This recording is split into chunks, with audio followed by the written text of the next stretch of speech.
Great food is more than flavor. It's story, passion, and artistry.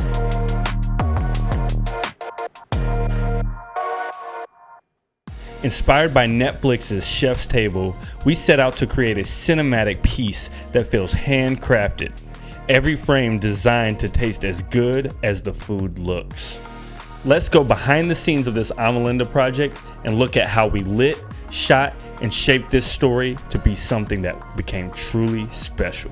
This restaurant, Amilinda, is in the heart of Milwaukee, and it was a story that's local to us that we really wanted to tell. And our YouTube group got together to make this thing happen. So if you don't know me, I'm Justin with Media Bolt Productions, and on today's project, I was actually the DP. So we're gonna talk a little bit more specifically about some of this lighting stuff that was going on and just the plan around how we were gonna put this thing together.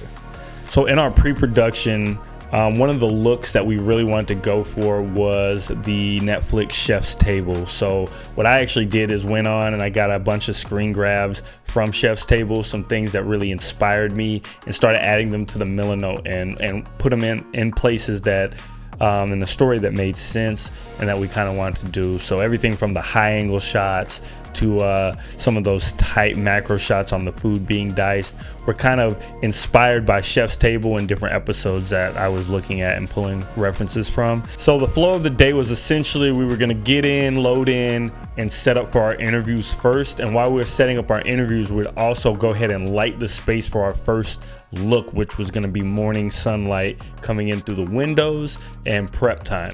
So we went ahead and worked on that and got the lights outside set up and started flooding the space with beautiful sunlight that we created. And we started building the interview setup on the opposite end of the restaurant so that we could look out to the outside.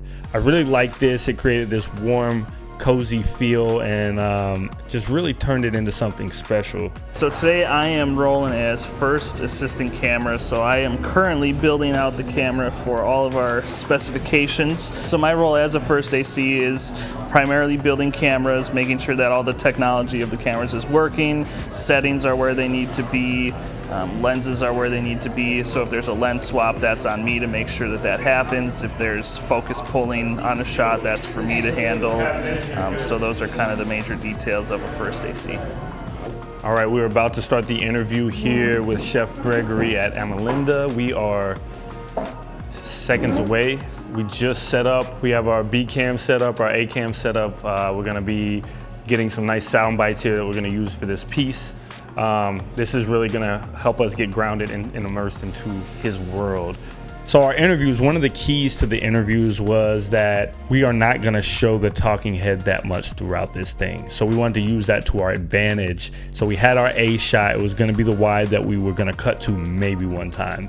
So I knew that from the beginning. So we set that up, got that ready to go. But with the B camera, this is where it was time to get creative and try some stuff. So what we did is look at the questions and how those questions kind of made us feel.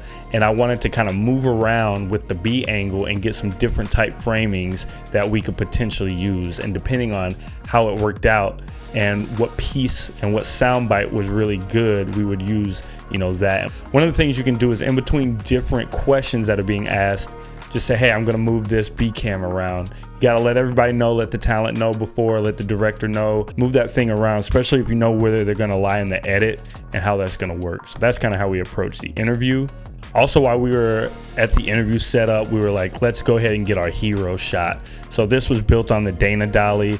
It didn't take too much time to kind of get it set and prepped, but we really wanted to have some kind of look like a master look to make him look powerful and look like this really big business owner. So what we did was just a push in as he started to walk towards the bar, and I think it really gave a nice element to introduce the character, because this is the first time that we get to see his face and kind of get a feel for who he is. Yeah, I'm Max. Today I'm going to be the director. We're going to be kind of going for a David Gelb Chef's Table vibe, something that's always been right up my alley, so I'm really, really excited. On set, a director is basically controlling how the production is working from the top down, also mainly working with talent. So, and then on my end, I'm going to be working with the talent today. It's going to be Chef Gregory, and also eventually some of the other kitchen staff are going to be in here assisting him, working on some stuff. But you know, for the most part today, we're going for a pretty documentary-esque look. I'm not going to be doing too much directing as far as, you know, like classic directing goes, but we're definitely going to give a couple of pointers and tips when it comes to, you know, where his hands are cooking. We'll have him redo a couple of things, but it's pretty simple today. Not a tough job at all. I'm really excited. It should be pretty fun. So then we moved into the prep scene. In the prep scene, you know, this is where he's chopping vegetables. He's getting kind of ready to cook and prepping all of his ingredients for the day. So what I wanted to do with this is light the place, not the face, and not force him into like all these, you know, we got to hold, we got to stop, we got to move. So what we did was, obviously we had our lighting through the window, so that kind of was already set. So what we did was just bring a couple more lights down, some tubes and another big key light, so that he could work through the range of the kitchen and move through there, and we'd still get that same wrap all the way down the side. And this was great because this allowed him to keep moving and allowed me as a DP to look and move around and find those shots. There were a few shots we knew we wanted to get, but I also wanted to give him the opportunity to kind of just do his thing and for us to capture some organic moments within that. And we were able to do it this way versus trying to light every different angle and move through. Doing that, we would have ran out of time most likely, number one. And number two, it's just, it takes him out of his element because this was kind of a docu-style piece in a way. Yeah, so light the space, not the face, unless you need to light the face, you know? And there's certain times we did that throughout this where we got in close and just kind of focused on the face. But in this scenario, let him kind of cook and do his thing.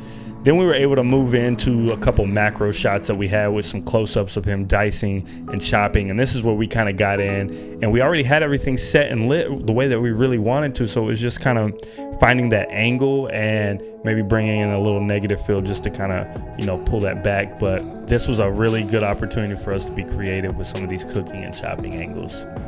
Our goal was for us to make this look like daytime, early morning. That's why you kind of saw us shooting tons of light. It's a 1200X and 1000C outside. Now what we're gonna do is we're gonna kill both of those lights, and then we're gonna put up two big flags, probably two 12-bys for negative field. So that way we make it look like night. We're gonna block off this whole window right here.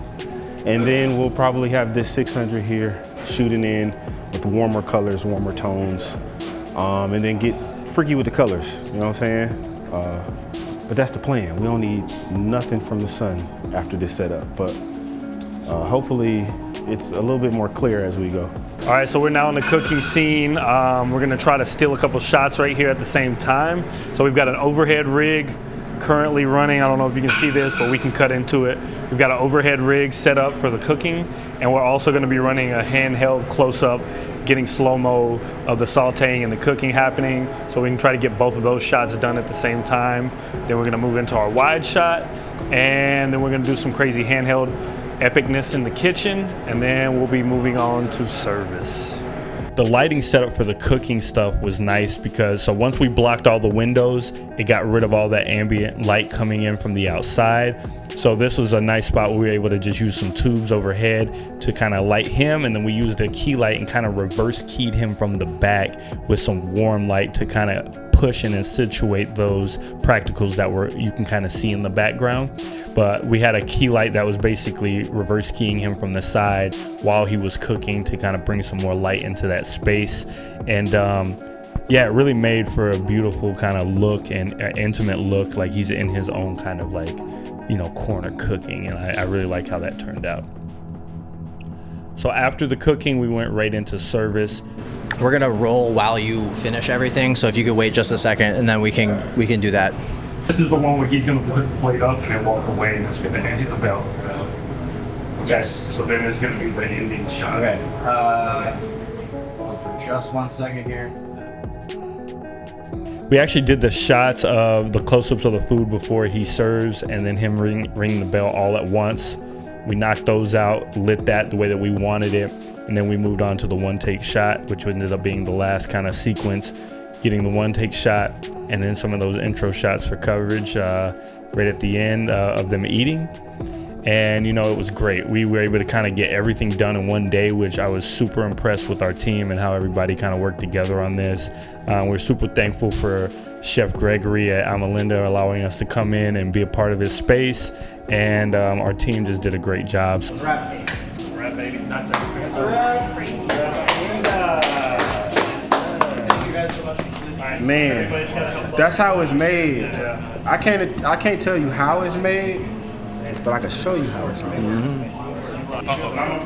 So yeah, that's a wrap. This is the best YouTube video I ever did, and I want to thank y'all so much for watching. As always, this has been a Terry's the man. Like, subscribe to Terry's channel, bro. Best channel out there. This is the time to get ready to see. As always, goodbye. It's been a full day shoot. We got a lot of great shots, a lot of great content for the for y'all. So we're gonna be doing more breakdowns, some cinematography breakdowns from this, overall BTS, and keep your eyes out for the final video. We'll probably drop it. If you haven't watched it, it's probably already up. Go take a look at it. If you like content like this, do me a favor, hit that bell and subscribe. Most of you that are watching this are not subscribed to the channel. We would love that. We would be very thankful for that. And we're also collabed on this video with a lot of our other people that were part of this crew. So do me a favor, go check their channels out. Our YouTube collective is going to continue doing projects like this, working together like this, so that we can bring bigger looking sets to YouTube. And that's kind of the goal. So until next time, we'll see you. Peace.